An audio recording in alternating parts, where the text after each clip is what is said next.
Sangat malu. Intinya saya minta maaf yang sebesar-besarnya. Saya tidak akan lagi menyalahgunakan sosial media seperti TikTok dan lain-lain. Saya mohon maaf atas semua.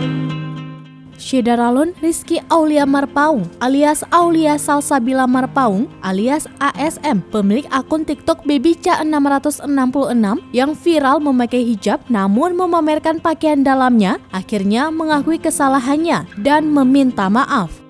Saat dijumpai Tribun Medan, Aulia mengaku menyesali perbuatannya yang mengundang amarah netizen. Ia mengatakan kesalahan itu murni salah dirinya sendiri yang membangkang ajaran orang tuanya yang sangat baik. Ia juga meminta maaf kepada seluruh masyarakat atas kegaduhan yang telah ia perbuat dan berjanji akan menggunakan media sosial dengan lebih bijak lagi.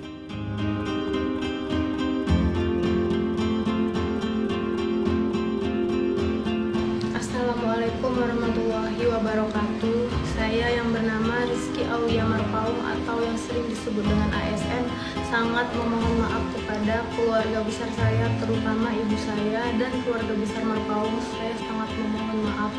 Saya juga mohon maaf kepada Muhammadiyah dan MUI dan seluruh rakyat Indonesia, terutama beragama Islam. Saya memohon maaf yang sebesar-besarnya bahwa perilaku saya sangat tidak terpuji dan saya menyesal. Saya tidak akan mengulanginya lagi. Saya memohon maaf. Dan saya juga akan menutup akun TikTok saya yang ber-ID Babyca 666 atau yang sering disebut ASM. Saya akan menutup sosial media TikTok untuk sementara waktu. Sangat memohon maaf. Saya juga mohon maaf kepada Muhammadiyah dan MUI dan seluruh rakyat Indonesia, terutama beragama Islam. Saya memohon